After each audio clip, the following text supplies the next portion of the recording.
네, 오늘 청와대가 주요 부처에 대한 개각 명단을 발표했습니다.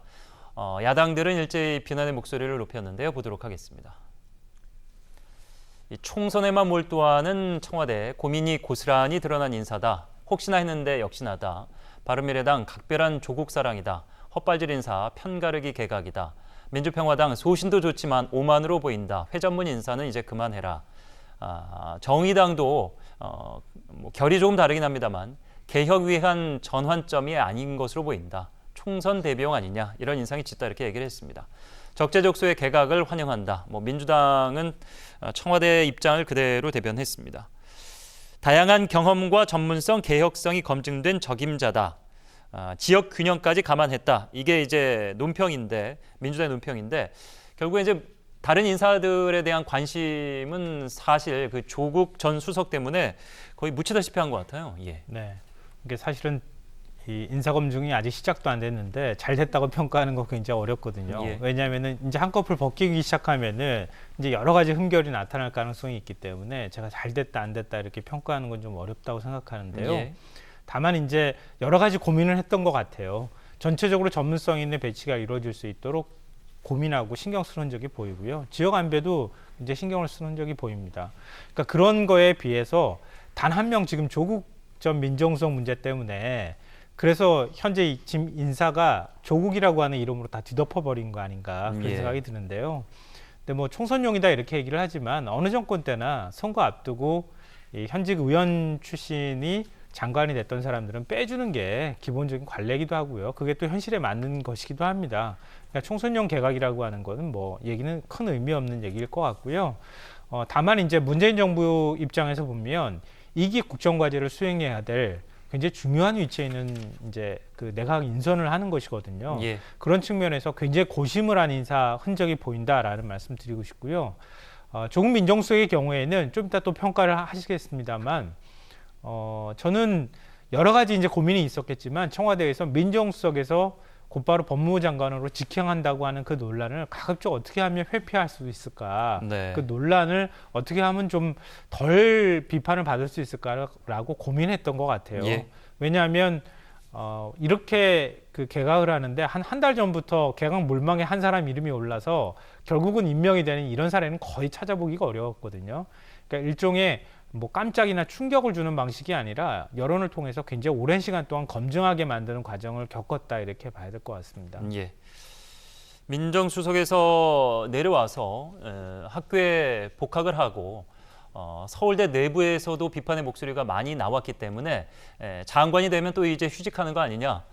교수직은 왜 끝까지 하려고 그러냐. 이런 비판이 있었는데 결국에는 학교 내에서 재학생들 사이에 좀 투표가 있었는데 거기에 1위에 올라서 화제가 되기도 했습니다. 근데 좋지 않은 입니다. 제목을 보시면 알겠지만 서울대 부끄러운 동문상. 이제 서울대 출신들의 인사들 중에서 현 시국이나 여러 가지 면을 봤을 때 이제 부끄럽다.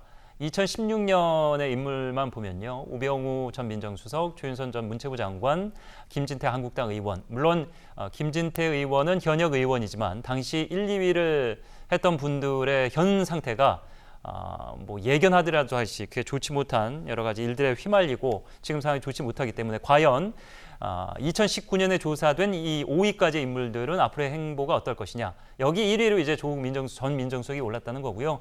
2위가 유시민, 3위가 안민석, 4위가 이해찬 민주당 대표 그리고 5위에 나경원 한국당 원내대표가 올라 있습니다. 여야 진보 보수 성별 상관없이 정말 이제 시국과 민감한 분들이 다 올라와 있다 이렇게 보면 되겠습니다. 김진태 의원이 앞서 보신 대로 이제 2016년 당시에 3위를 하셨는데 유일하게 현역에 이제 다행스럽게 남아 계시는데 나보고 3위라고 비아냥거린 적이 있다. 국민이 뽑은 부끄러운 법무부 장관상은 받지 않길 바란다. 나름의 조언도 덧붙였습니다. 이준석 바른미래당 최고위원은 투표에서 꼴찌한 하태경은 분발하라 이런 얘기를 하기도 했다는데 어떻게 조국, 유시민, 안민석 발끝에도 못 간단 말이냐. 어떻게 해석이 될지 잘 모르겠습니다. 이 언급은 조국 전 민정수석이 지난 6일 선생은 학생을 비난하지 않는다.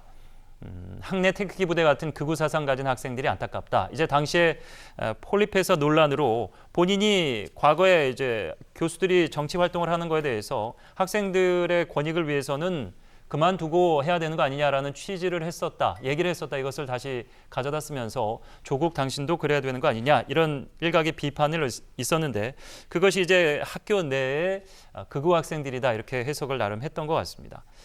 자, 이 모교신데 매년 이거 학교 내에서 하는 것 같은데 어떻게 네, 보셔요? 저희가 있을 때는 안 했거든요. 네. 근데 이제 사실 이 부끄러운 동문상에 대해서 사람들이 관심을 가지게 된 계기는 조국 그 후보자 때문인 것 같습니다. 네. 근데 원래 이제 조국 후보자가 1등을 하고 있어서 현재 상황으로 그래서 관심을 가진 게 아니고요. 2017년 3월에 문재인 대통령이 이제 그 대표 이제 그 후보 시절에 예. 북콘서트를 했는데 거기 패널로 참여해서 조국 그 교수가 지적을 했어요. 김진태 의원이 이 부끄러운 동문상 3위를 했다. 예. 근데 그 법사위 간사를 그 당시 하고 있었는데 법사위 간사를 하고 있다니 부끄러운 거 아니냐 이렇게 얘기를 해서 사람들이 부끄러운 동문상이 있고 김진태 의원이 3등을 했다 이런 것도 알고 있었는데 그러니까 이제 말이 다시 화살이 돼서 조심해야 부메랑이 돼요. 돼서 본인한테 돌아오는 거죠. 안 그러면 뭐 이게 그렇게 관심을 안 끌었을 텐데 그래서 김진태 의원도 다시 지적하고 있는 것 네. 같고요.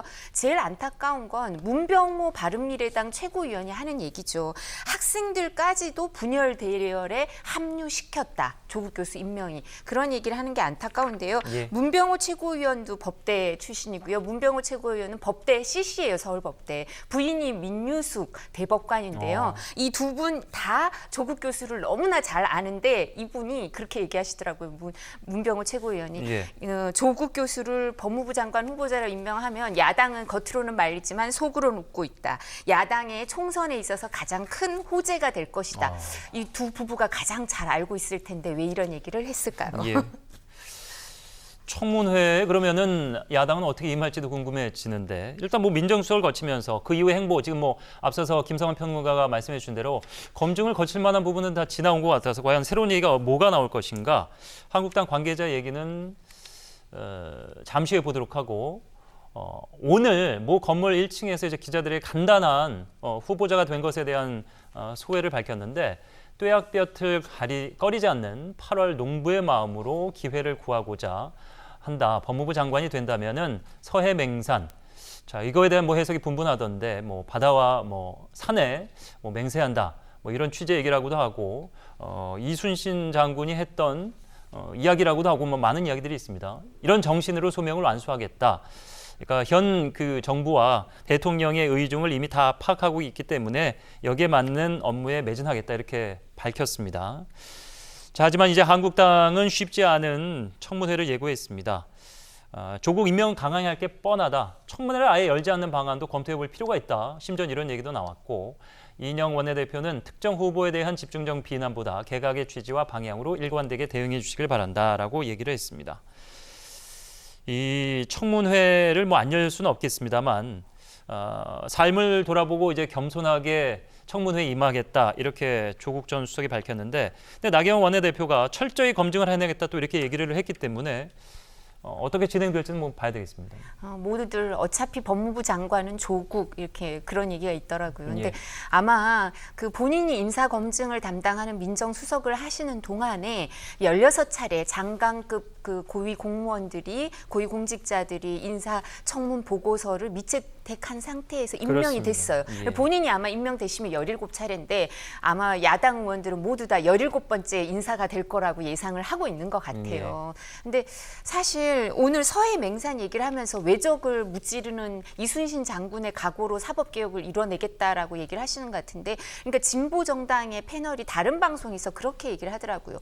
극자유한국당, 극일의 정신으로 살아오신 분이다 이렇게 예. 얘기를 하는데 정무직 공무원 그리고 더군다나 법무부 장관이 사법개혁을 이뤄내려면 국회에서 법안을 통과시키고 야당 의원들의 카운터파트로 일을 해야 되는데 극자유한국당, 극일의 정신과 같은 극자유한국당의 정신과 서해 맹산, 외적을 무찌르는 각오로 해서는 적절하지 않아 보이는데 예. 그 정신은 그냥 사법개혁을 이뤄낼 때 뭐 기득권을 가진 사람들의 반대를 물리치는 데만 써주길 바라고요. 예. 국민을 대표하는 국회의원들을 상대로 그런 마음은 먹지 않으시길 바랍니다. 예. 뭐 이번 장관급 인사에 빠진 인물들이 제법 있습니다.